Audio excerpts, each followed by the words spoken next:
بخاری شریف حدیث ته جناب رسول الله علیه السلام فرمای الا انبئکم باکبر الکبائر آیا خبر در نکم تاسو لرا په لوی لوی ګناهونو سره الاشراک بالله وعقوق الوالدین او خدای الله رب العزت سره شرک کول دي چې هغه سره د ایمان نه خلاصي بل دا چې د مور او پلار نافرمانی دا په ټولو ګناهونو کې غټه ګناه ده علما لیکي د مور او پلار نافرمانی خو ډېره لویه ګناه ده بلکې د هغې سره نیکي نه کول دا هم ډېره لویه ګناه ده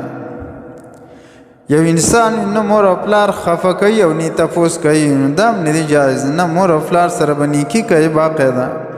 جناب رسول الله علیه السلام فرمایي لا يدخل الجنة عاق ولا منان ولا مدمن خمر هغه سړی هېڅکله جنت ته نشي داخلېدلی چې د هغه د مور او پلار نافرماني کوي یا باطني کوي او یا همیشه دپاره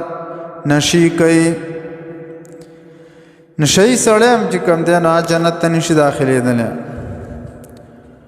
د نشهیي سړي نه به د خیر تمه وکړي نه مور او پلار خوشحاله ساتي او نه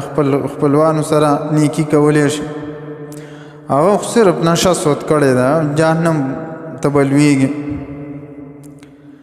او هغه سړی چې د هغه نه مور او پلار ناراضه دي هغه هم جنت ته نشي داخلېدلی ولا منان هغه سړی چې هغه زباتنې ډېرې کوي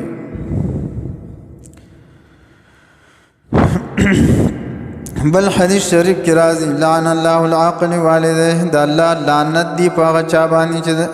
د خپل مور او پلار نافرمانی کوي بل حدیث شریف کی راضی لعن الله من سب اباه لعنت په هغه چا چې خپل پلار ته کنځل کوي لعن الله من سب امه لعنت په هغه چا چې خپل مور ته کنځل وکړي